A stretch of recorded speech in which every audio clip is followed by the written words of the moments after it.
We the best, no contest. We the best. There ain't no one like cause of you dumb or you crazy. There's no way, G, me and my clique. Alright, welcome to Have a Drink and Paint. Next episode is going to be a little different. This one's going to be different, but kind of changing up some of my content, getting ready to switch it up a little bit on you guys. But before we go too far, congratulations, Luana, on your eagle painting. Hope you enjoy it. Later on, I'll be posting another vid where I'm painting this creepy thing. So, hope we all enjoy that. Anyways, today we're talking about the second half of the Sunny in Philadelphia show.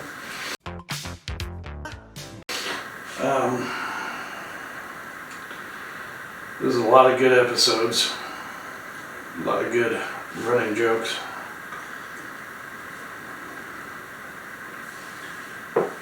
Got a couple favorites. One of them is the two-part episode of the high school reunion they go to. You get to see where a lot of their delusions came from, their habits, and the reasons why they do some of the things they do. Dee's main thing is she was in a back brace as a child, and she was called the aluminum monster for most of it, so she has a lot of stuff to prove to everybody else. Charlie's main thing, even in high school, was the waitress. They all had this friend, Psycho Pete, which makes an appearance in an episode. It's a good one too. But Charlie has been obsessed with the waitress since high school, apparently. So that kind of explains why it's continuing to go on. Mac was a drug dealer. He would sell weed to people, but they called him Ronnie the Rat because he ratted out all the other drug dealers so that he was the only one in the high school. Yeah. But you also are treated to his full name, which is Ronald McDonald, because his dad that's in prison that wants him to shove heroin up his butt named him Ronald McDonald. I don't think I'd be going to visit that man. Be like, fuck you, Dad. Fuck you. Dennis, his whole thing is he's the golden god, the king of the high school, and you come to find out that he is not, very much not. He basically would freak everyone out and end up hanging out with Ronnie the Rat and Charlie, which is known as Dirt Grab from high school. So, yeah, that's basically where that episode is. The finale of the episode is amazing. They decide to go to Plan B to impress everybody, and Plan B is a dance routine. What do they call it? Organized choreographed dance. And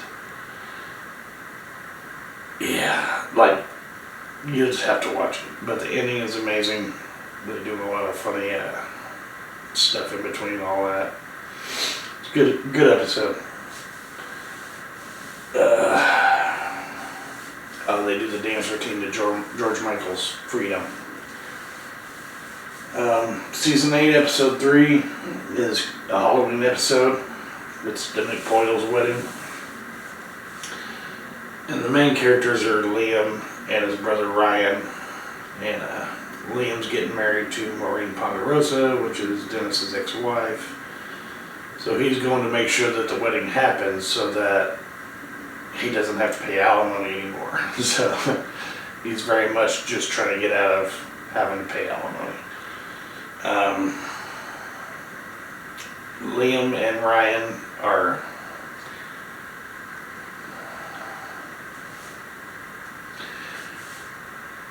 it's implied, said a few times, but they don't actually show any of that, thankfully, because it's a TV show. So, but they've kept the bloodline pure for 1,000 years. I'll put it that way. And so Ryan is upset that Liam's getting married because the bloodline won't be pure anymore. So Ryan hooks up with Dee and Frank to try and stop the wedding. Charlie and Mac tag along with Dennis just because they enjoy fucking up his day, I guess.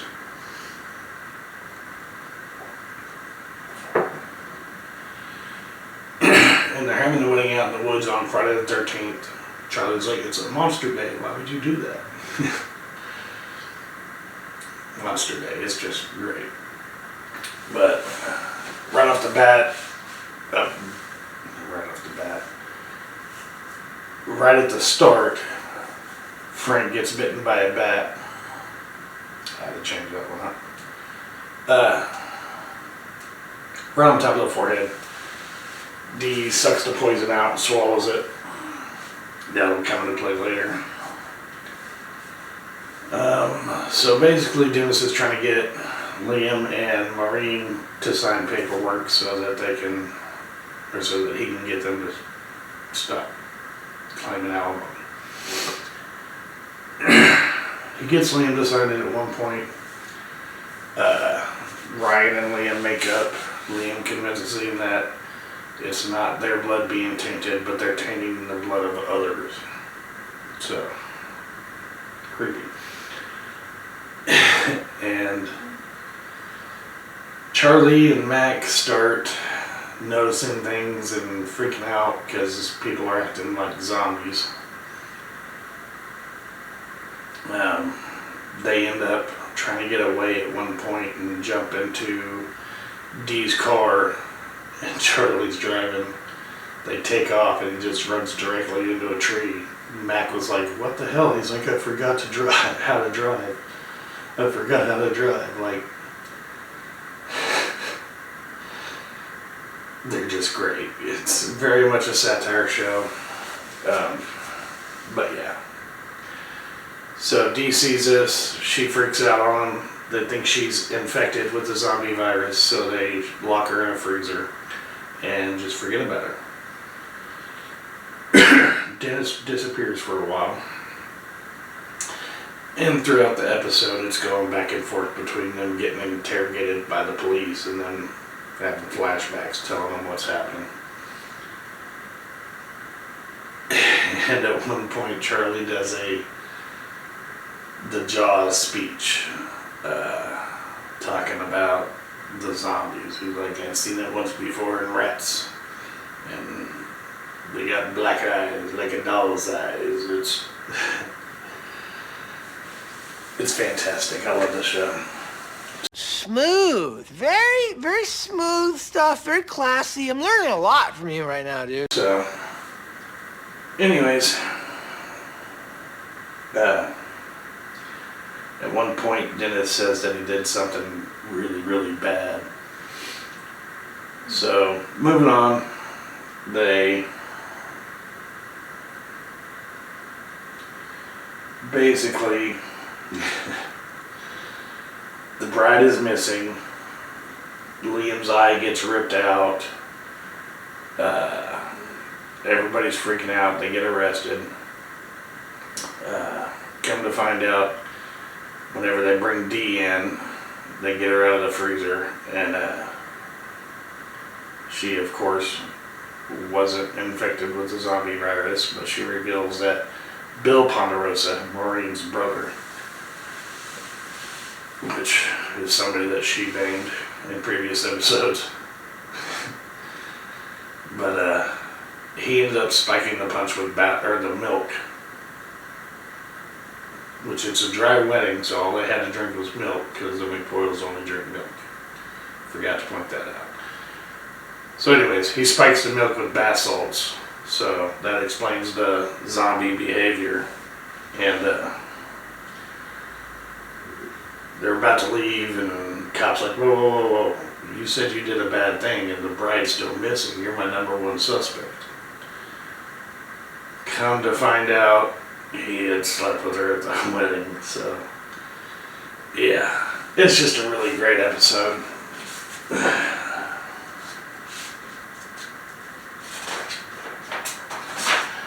I got some notes written down here, so I'm just trying to get through this fairly quickly so it's not too hard to edit. So I'm not going to go through any more episodes. There's like 18 seasons or something like that. There's a lot. So if you think any of this sounds halfway funny, check out the show, watch a couple episodes, you'll be hooked. But some of the running jokes for each character. So we got Charlie. Bashes rats, kills rats in the basement, keeps the rats in check. That's one of his main duties at the bar besides cleaning it. That comes up a lot. Cheese. Oh, my God. What is that? What was that? Is that cheese? Have you eaten cheese? How much cheese have you eaten today? How much cheese is too much cheese? Any amount of cheese before a date is too much cheese. I had a lot of cheese. I had a block of cheese. Okay, just a block of cheese. I was very nervous. I started eating cheese, man. He loves cheese. Cannot resist cheese. He will also eat eggs that he finds in nests wherever, not just in trees.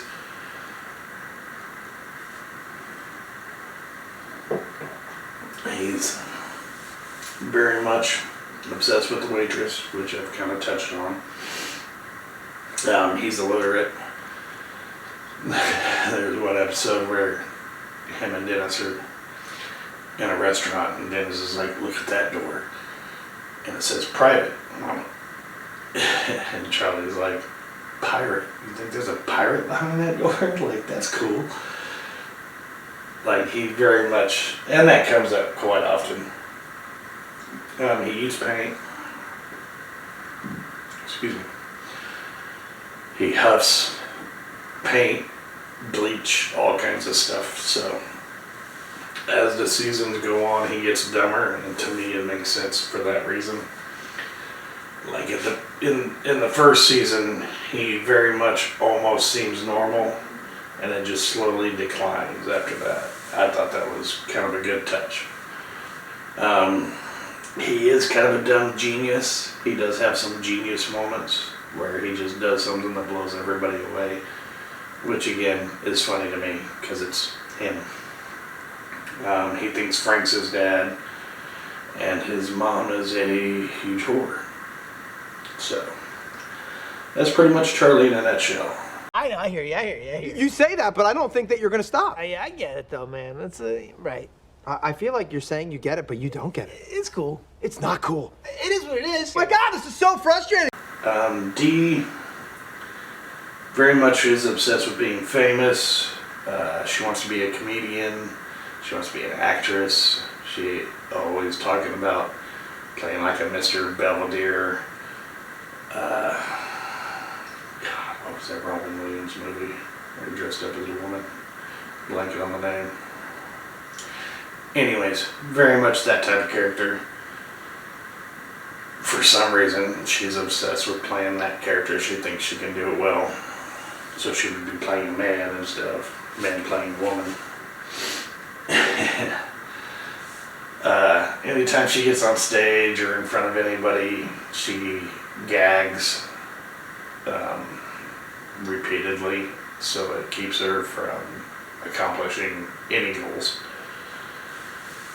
Everybody talks about her, calls her a bird. It's very much a thing. She is, when she gets drunk, are probably my favorite episodes. There's one where they are mixing elbows with rich people and she gets drunk, and it's just, yeah, it's hilarious. I've met some people that do this. I'm not going to name names. But anyways, she also has huge man hands, monster hands. like at the same episode where they're rubbing elbows with rich people, Mac can't break open his crab legs, and she's just like, crack, crack, crack, here you go. It's a running joke that if you know, you know. Mac is obsessed with being a badass. What up? Are you ready for the best idea ever? Do you have money? Do you want even more money? Well, guess what? We've got a great idea for you. I told you not to stay out of my peripheral through the whole. 2, 1, Fight Milk! The first alcoholic, dairy-based protein drink for bodyguards. My bodyguard! I drink it every morning so I can fight like a crowd. He's played by Rob McElhenney, which is married to the character that plays Dee. In real life, they have kids. But in this show, she's Dennis's sister, and he's Dennis's friend. So, anyways, he's obsessed with being a badass. He's very religious. He's always trying to do stunts or karate or saying he can do flips when he really can't. Pussy.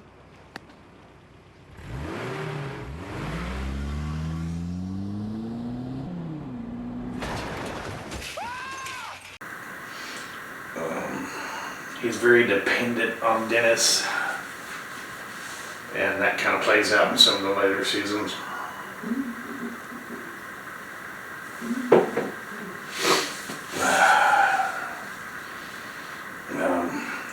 His dad is in prison.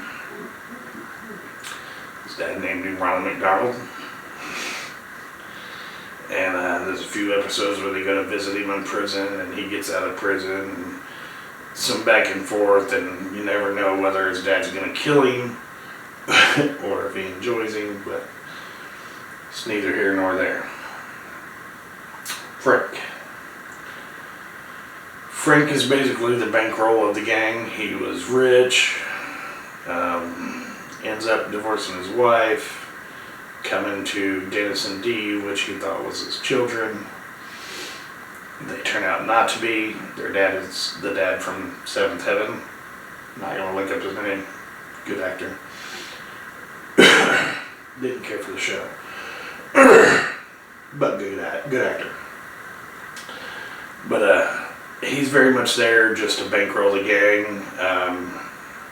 He's kind of like his Penguin character. He is very gross and kind of, he gives you that gross out stuff that people think are funny. The ones that enjoy the puking and lighting firecrackers off in their assholes on Jackass. I don't want to see it. I don't want to see you puke. I've just never thought that was funny. Tell me about you puking, hilarious. Having to see you puke, different story. Anyways, he's very much a business tycoon asshole in some episodes. But yeah, basically he's just playing his Penguin character kind of in real life. And he's always carrying around a gun. He's always got a gun.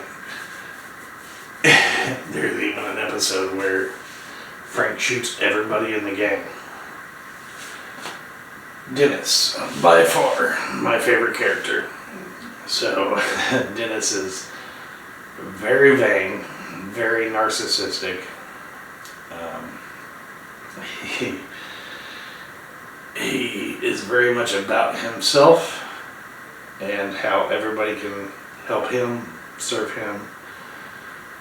He's the god of his own reality type kind of guy. Dayman. Fighter of the night, man. Champion of the sun. You're a master of karate And friendship for everyone. a day, man. That's it. Dayman.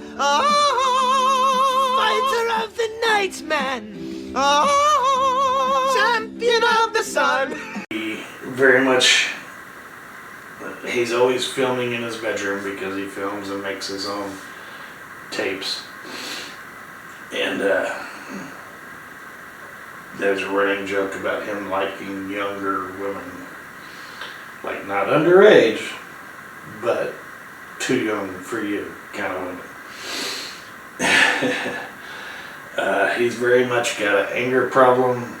He's kind of psycho. In the high school reunion episode, he gets mad at some of the guys, goes out to his truck, opens a secret compartment, pulls out duct tape and rope and zip ties and a camcorder, and I'm like, what are you doing? He's like, I need my tools. And they're like, what the hell? He's like, what? It's just fetish stuff. But yeah, it's very much the stuff that somebody would be doing bad things having their control. He's probably the smartest in the bunch, and later on in the seasons there's a whole few episodes where he just like is like, I don't feel anything, and he doesn't have any emotions. At one point he even carries around an onion in his jacket pocket or pocket so that he can pull it up and make it, rub his face with it and make it seem like he's crying because he's gonna fake his emotions, which is very much what a psychopath would do. But yeah. Some other characters of note for sure is Cricket. God, I love Cricket. Rickety Cricket. Yeah, he starts out as a pastor in the beginning, and by the end he's like doing stuff with dogs. So I'll just leave that there for you. You can figure that one out on your own. There's the waitress, but there's also the waiter from Linguini's, I think is what it's called. Anyways, whatever fancy restaurant they go to, often there's this waiter there, and they always give him shit. At one point, he moves out of state, and they end up at a football game where he's working as a waiter, and like he can't get away from this family to save his life. That's a very good running joke. Another one is the lawyer, and they call him the Jew lawyer because he is Jewish, or he's not Jewish, but they assume he is because he's a lawyer. And that's one of the things about this gang, the crew, is they each have their own moments and points where they're racist, but not trying to be racist. So, like I said, it's very much satire. You gotta have your big boy pants on for this show. It's one of those that's gonna test you. And the lawyer, God. He's in a few episodes, but every one of them, like when their interactions, I love. It's amazing. The guy plays very well as somebody who hates his family and has to deal with them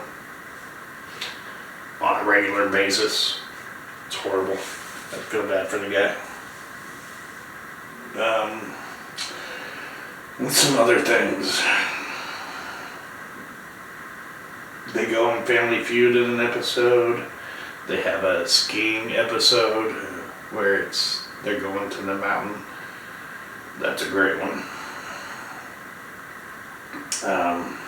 There's an episode where Charlie kidnaps a midget, a small. Well, you may be a man, or you may be a leprechaun, but only one thing's for sure. You're in the wrong basement. I'm gonna see if you bleed green. Person and thinks he's a leprechaun. They make their own Lethal Weapon movies, which I think they took some of them off of the radar because one of them had to play Murtaugh. I mean, you can't play Murtaugh like this, so I'll let you guess what they did. And again, the intentions behind it were just realism and they were just too stupid to notice that they were doing something wrong. That's very much the point of the joke, but yeah, eventually they do a Lethal Weapon 7. It's crazy. There's an episode where they try to get sponsored by Celebrity Booze for their bar. They have the Breaking Bad duo on there, Walter White and Jesse. And it's very much a good episode. They keep calling Jesse Malcolm, even though he's not Malcolm, because the only thing they know him from is Breaking Bad, so, or Malcolm in the Middle. Anyways, it's a great episode. The last season they just had, the last episode, was one of my favorites. It had Dennis featured in it. He decides to take a mental health day and go to the beach, and he ends up, something happened to his car. Can't remember what. Something was wrong with his car, so he had to rent a car. Well, he couldn't just rent a car, he had to download an app for the key to the car, because it uses an app instead of an actual key. It's very much a knock on Tesla and the way they do things, but everything he does, like he stops to get a boba tea and he has to download an app, otherwise pay extra. It was very much everything I gotta do, I gotta download a goddamn app for. And that's pretty much the point of the episode. It's a very funny one, so if you end up making it through all the seasons, enjoy that one. It's a good one. I call it the Ass Pounder 4000, and it works like this. Imagine you're riding up a steep hill, and you've already been working super hard, and you're sweating, and you're tired. What do you do when you're tired? You want to rest. You go to sit down, it pushes you right back up into your workout. The Ass Pounder 4000 will never let you rest. Yeah, see? That's the way it works. Now, I even have an amazing tagline. The Ass Pounder, never stop pumping. And, yeah. Shout out to Santa Fe Liquor. You guys go see him if you're in my area. Let him know you're with me, or you heard about him from me. The more people I can get to do that, the more I can get you discounts. So, at the moment, not yet, but y'all start showing up. I mean, who doesn't want discount liquor? Cheaper, right? Anyways, go check them out. Great guys. Yeah. Other than that, I'm going to do the content where I paint this weird skull astronaut guy that I decided to paint. And I'll be posting that in a video as well a little later on, maybe tomorrow. Don't know if I'm going to talk during that. Might just be music again, so if you guys didn't like the last one, you won't like this one. But if you enjoyed the last one, I'll try and find some better music for this one. This kind of fluorescent, I did the werewolf picture in this fluorescent kind of tone. I'm told it's synthwave style, and I'm kind of digging it, so I'm kind of trying to get into it a little bit. I like doing different styles of stuff, like the eagle, and this is a very big difference. And this one's going to have nothing to do with Sunny, it's just a picture I wanted to paint, and which might be the norm from now on. Like, I'm just going to paint a picture I like. It may not have anything to do with the video, or it may be directly related to the video. We'll just take it bit by bit. Anyways, I enjoyed my drink. Hope you guys enjoyed yours. And we'll see you next time on Have a Drink and Paint. Like, subscribe, tickle all those little buttons that you haven't tickled yet. And we'll see you next time. Appreciate you guys.